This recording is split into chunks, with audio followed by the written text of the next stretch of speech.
I think we all can agree that 2020 has been a pretty shitty year. From the ridiculous lockdowns because of the coronavirus, right into the unjustified murder of George Floyd at the hands of the police. We're only halfway through this year, and most people are already ready for 2021 to get here. Most of us are ready to get back to normal. And I'm not talking about a new normal. I don't know what the fuck a new normal is. I'm talking about getting back to normal, where we can go where we please and sports are back on television. We got a little bit of good news last week. Seems like the first good news that we've gotten all year, with the NBA scheduling their return for July 31st. Now, former player Matt Barnes has come out and said that some players are thinking about not coming back as a form of protest for the whole George Floyd situation. And that sounds nice in theory, but I don't see that happening.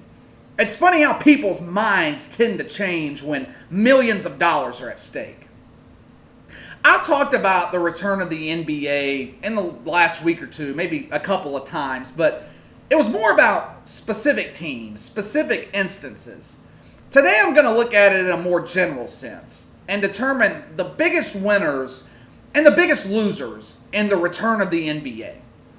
Just in case you don't know, here's what the NBA is going to look like come July 31st. All games are going to be played in Orlando. 22 teams have been invited to play. There's going to be an 8-game regular season before the playoffs start. After the regular season, if the 9th seed is within 4 games of the 8th seed, there's going to be a play-in tournament to determine who will be the number 8 seed. And since I just mentioned the potential play-in tournament, I'm going to start with the losers of the NBA return because the biggest loser in this whole setup is Ja Morant and the Memphis Grizzlies. If the NBA had decided not to continue the regular season and jump straight into the playoffs, the Memphis Grizzlies would be playing the Lakers in the first round. They're 3.5 games ahead of Portland and New Orleans. And one of those two teams is going to jump Memphis to take the number 8 seed.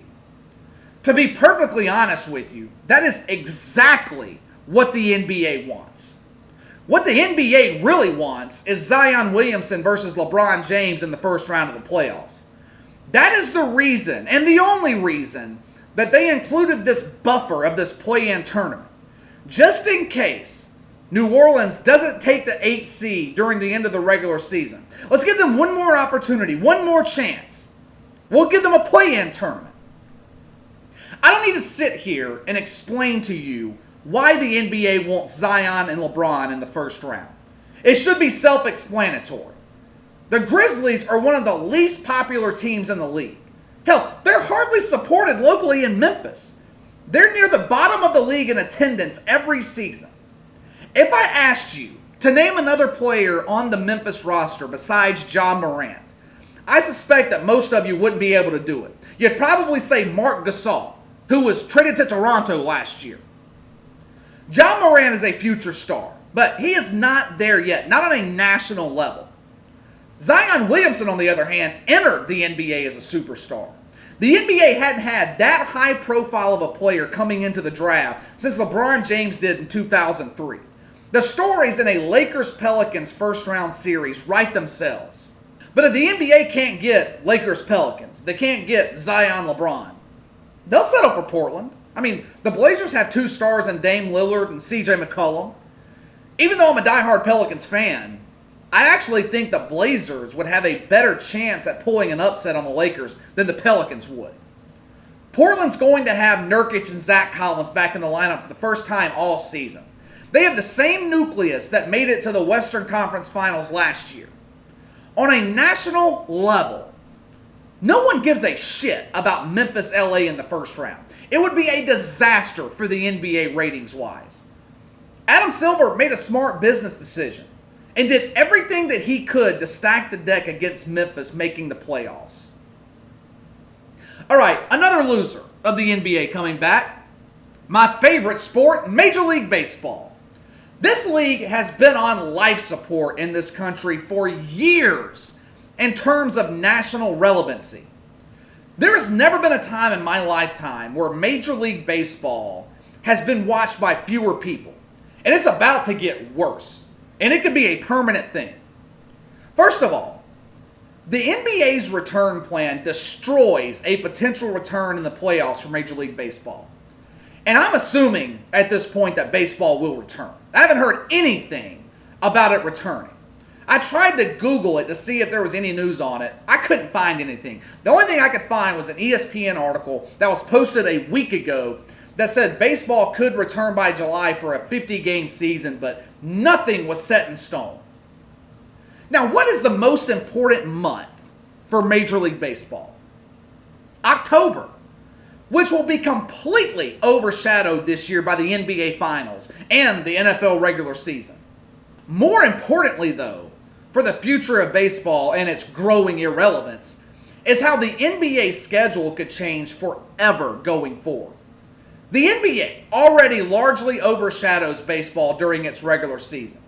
April, May, June, the beginning of the baseball season is overshadowed by the NBA playoffs. July is dominated by free agency and the fallout from the draft. The NBA is seriously considering moving its regular season permanently. Started in December, regular season will run through June. The playoffs will run through the summer, end right before football begins. If that happens, and that's the way the NBA decides to move forward, Major League Baseball will be dead in this country on a national level. There's already not 1 month on the calendar that we're talking about baseball. The league gets a minuscule amount of coverage during the summer when not much else is going on in sports, but it ain't much. If the NBA decides to adopt this new schedule, which would be brilliant on their part, it would essentially remove the NBA going head-to-head with the NFL. So if they decide to do this new schedule, coverage for Major League Baseball would be non-existent. The sports media would go from the NBA Finals straight into the NFL and college football regular season. I think we're getting to or are already at a point in this country where baseball has become a regional sport. So all Adam Silver and the NBA are doing is just helping them get to that point a little bit quicker. The biggest loser in the NBA return, and this is more to do with the shutdown, is Vince Carter. And no one is talking about this. When Vince Carter came into the NBA in the late 90s, fans and the media elevated him almost instantly to Michael Jordan status. This guy's the next Michael Jordan. Don't get it twisted. Vince Carter was a good player. But comparing him to Jordan, because he had spectacular dunks, was a shitload of pressure to put on him when he was that young.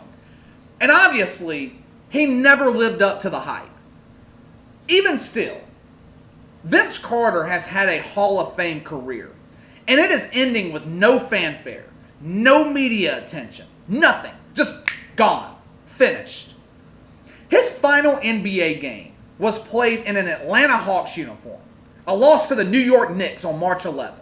Once one of the most popular players in the league, his career ended in a meaningless game featuring two irrelevant teams in a game that no one watched. Vince Carter wasn't a guy who was going to get a retirement farewell tour like Kobe Bryant or Dwayne Wade. He wasn't that level of player, but he deserved to go out in a better way. He at least deserves some type of recognition for his 24-year NBA career. Correct me if I'm wrong, but I believe that Vince Carter is the oldest player to ever play a game in the NBA. He's going to be 44 years old going into next season. So he's done. Career is over. He's not going to get the send-off that he deserves.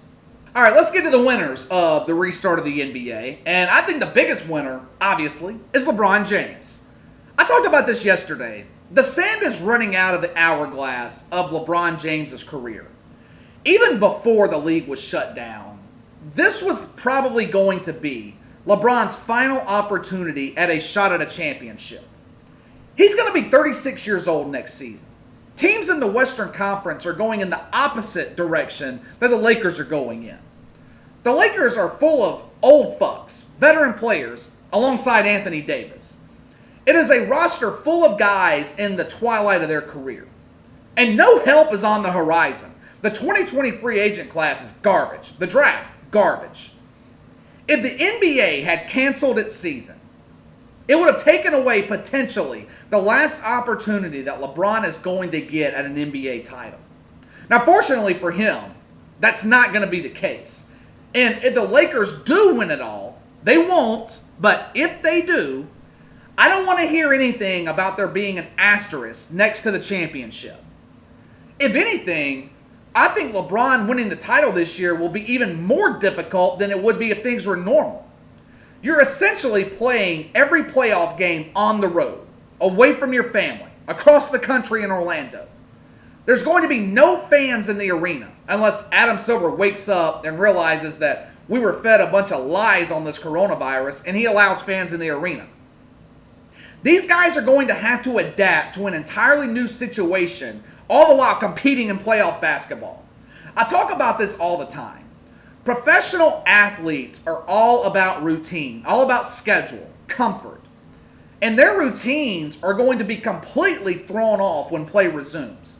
So, if LeBron and the Lakers do win the title, there's not going to be any asterisk beside it. But we're not going to have to worry about that because the Lakers are not going to make it out of the Western Conference. They are not beating the Clippers in a 7-game playoff series. All right, let's get to the Houston Rockets, another big winner. It seems like once we get deep into the playoffs every year, James Harden is the most fatigued player in the NBA. I mean, he's the focal point of the Rockets offense. 82 games a year. He's shooting the ball 25, 30 times a night.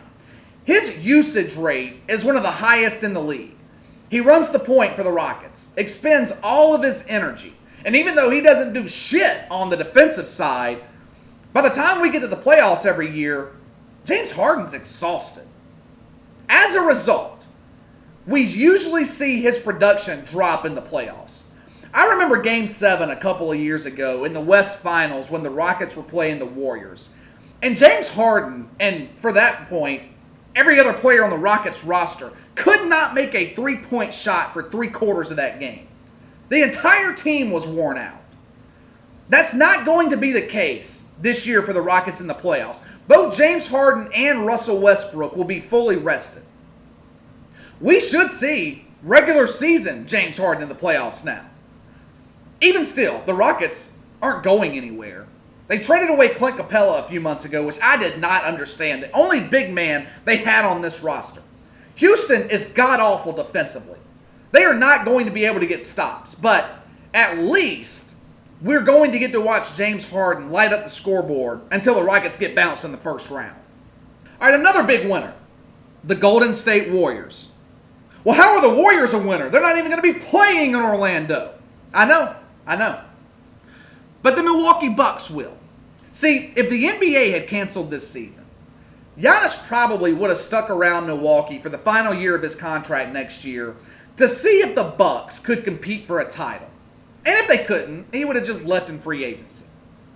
Now instead, the Bucks are going to compete this year in the playoffs, compete this year for a title that they will not win.